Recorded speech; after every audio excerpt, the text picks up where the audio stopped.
ഏവർക്കും പുതിയൊരു അധ്യായത്തിലേക്ക് ഹാർദവമായ സ്വാഗതം. ഈ അധ്യായത്തിൽ നമ്മൾ വിശകലനം ചെയ്യുന്നത് രോഹിണി നക്ഷത്രത്തിൻ്റെ 2025 ആണ്ട് ജൂൺ മാസത്തെ ഗുണദോഷ ഫലങ്ങളാണ്. ഞാൻ ആദ്യമായി ഒന്ന് പറയട്ടെ, ഇത് രോഹിണി നക്ഷത്രത്തിൻ്റെ പൊതുവായ ഫലമാണ് ഇവിടെ വിശകലനം ചെയ്യുന്നത്. വ്യക്തിഗത ഫലത്തിനായി നിങ്ങളൊരു ജ്യോതിഷ പണ്ഡിതനെ സമീപിച്ച് നിങ്ങളുടെ ജാതകം ഒരു രാശിചിന്തനം നടത്തേണ്ടത് അത്യാവശ്യമാണ്. ഇനി പൊതുവായ ഫലത്തിലേക്ക് വരാം. ഈ രോഹിണി നക്ഷത്രക്കാർക്ക് 2025 ആണ്ട് ജൂൺ മാസം ഗുണദോഷ സമ്മിശ്രമായിട്ട് കാണുന്നു. ഇതിലെടുത്തു പറയേണ്ടത് ഉറ്റമിത്രങ്ങളുടെ ചതി മനോവിഷം ഉണ്ടാകാനുള്ളൊരു സാധ്യതയുണ്ട്. നിങ്ങളുടെ ഉറ്റവരും ഉടയവരുമായിട്ടിരിക്കുന്നവരുടെ ഭാഗത്തു നിന്നുണ്ടാകുന്നൊരു പ്രവൃത്തി, ചതി എന്ന് പറഞ്ഞാൽ നമുക്കത് ചതിയായിട്ട് തോന്നും. അവരുടെ ഭാഗത്തു നിന്നുണ്ടാകുന്നൊരു പ്രവൃത്തി നമുക്കൊരു മനോവിഷം ഉണ്ടാകും. മാതാപിതാക്കളുടെ ആവശ്യമൊക്കെ നിങ്ങൾ പരിഗണിക്കുന്ന ഒരു സമയമാണ് ഈ ജൂൺ മാസം. എന്നാൽ നിങ്ങൾ മുൻകോപം നിയന്ത്രിക്കേണ്ടത് അത്യാവശ്യമാണ്. അസാധ്യമെന്ന് തോന്നുന്നത് നിങ്ങൾക്ക് നിഷ്പ്രയാസം ചെയ്യാൻ പറ്റുന്നൊരു സമയം കൂടിയാണ്. ചില രോഹിണി നക്ഷത്രക്കാർക്ക് ദീർഘനാളായിട്ടുണ്ടായിരുന്ന കടബാധയിൽ നിന്നൊക്കെ മോചനം ഉണ്ടാകുന്നൊരു സമയമാണ്. ഓഹരി ഇടപാടുകളിലൊക്കെ നഷ്ടം സംഭവിക്കാനുള്ള സാധ്യതയുള്ള സമയമാണ്. ജീവിത രീതിയിൽ കാതലായ മാറ്റം ഉണ്ടാകുന്നൊരു സമയം കൂടിയാണ് ഈ ജൂൺ മാസം.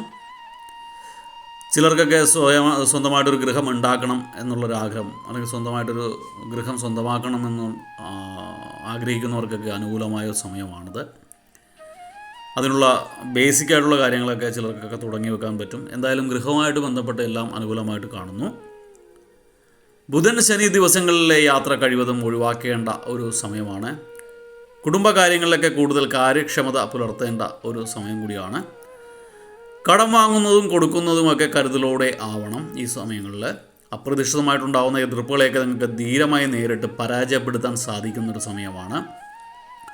കലാകാരന്മാർക്ക് കാലം അനുകൂലമാണ്. എന്നാൽ പുതിയ വീട് പണിയുകയോ പുതുക്കഴിപ്പിക്കുകയൊക്കെ ചെയ്യുന്നൊരു സമയം കൂടിയാണ് നിങ്ങൾക്ക് ഈ ജൂൺ മാസം. ജൂൺ മാസത്തിലാണ് ഇതൊക്കെ തുടങ്ങി വെക്കുന്നത്. ജൂലൈയോടുകൂടിയൊക്കെ ആകുമ്പോൾ അത് ചിലർക്കൊക്കെ വാങ്ങാനുള്ള സാധ്യതയൊക്കെ തെളിഞ്ഞു വരും. എന്നാലും ജൂണിൽ തുടങ്ങി വെക്കുന്നതെല്ലാം നല്ല രീതിയിൽ തന്നെ പൂർത്തീകരിക്കാൻ സാധിക്കുന്നതാണ്.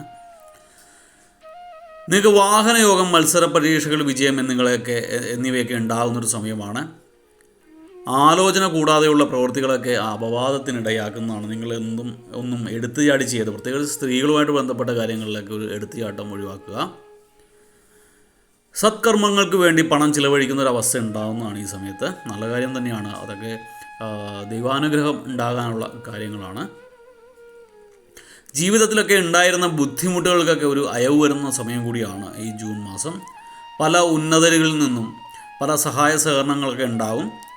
പ്രശസ്തിയും അംഗീകാരവും നിങ്ങൾക്ക് നേടിയെടുക്കാൻ പറ്റുന്ന സമയമാണ്. നിങ്ങളുടെ ആഗ്രഹങ്ങൾ പലതും നിറവേറ്റാൻ സാധിക്കുന്നൊരു സമയം കൂടിയാണ് ഈ ജൂൺ മാസം. നിങ്ങൾക്ക് ഗുണാനുഭവം ഉണ്ടെങ്കിലും ചെറിയ ദോഷഫലങ്ങളുമുണ്ട്. അതിൻ്റെ കാഠിന്യം കുറയ്ക്കാനായിട്ട് നിങ്ങൾ ധർമ്മശാസ്താവിൻ്റെ ക്ഷേത്രങ്ങളിൽ ദർശനം നടത്തേണ്ടത് അത്യാവശ്യമാണ്. ശനിയാഴ്ച ദിവസങ്ങളിൽ ശാസ്ത്ര ക്ഷേത്രം ദർശിക്കുക, നീരാഞ്ജനം വഴിപാടായിട്ട് നടത്തുക, എള്ളുപായസം നടത്തുക, കടും നീല വസ്ത്രങ്ങൾ ധരിക്കുക ഒക്കെ ചെയ്യുന്നത് ഗുണകരമാണ്. അതോടൊപ്പം തന്നെ ശിവക്ഷേത്രം ദർശിച്ചിട്ട്, ശനിയാഴ്ച ശിവക്ഷേത്രം ദർശിച്ചിട്ട് ഭഗവാന് കൂവളമാല സമർപ്പിക്കുന്നതും വില്ലുപത്ര മന്ത്രാർച്ചന നൽകുന്നതും ഏറെ ഗുണകരമായിട്ട് കാണുന്നു. ഇത്രയൊക്കെ ചെയ്താൽ കാര്യങ്ങൾ ഒരുവിധം മുന്നോട്ട് പോകുന്നതാണ്. എല്ലാവർക്കും വീഡിയോ ഇഷ്ടമായി എന്ന് വിചാരിക്കുന്നു. വീഡിയോ ഇഷ്ടപ്പെട്ടുവെങ്കിൽ ലൈക്ക് ചെയ്യുക. തുടർന്നുള്ള മാസങ്ങളിലെ വീഡിയോ കൃത്യമായി ലഭിക്കുന്നതിനായിട്ട് ചാനൽ സബ്സ്ക്രൈബ് ചെയ്തിട്ടില്ല എങ്കിൽ സബ്സ്ക്രൈബ് ചെയ്യുക. ഒരിക്കൽ കൂടി നന്ദി പറഞ്ഞുകൊണ്ട് നിർത്തുന്നു. നന്ദി, നമസ്കാരം.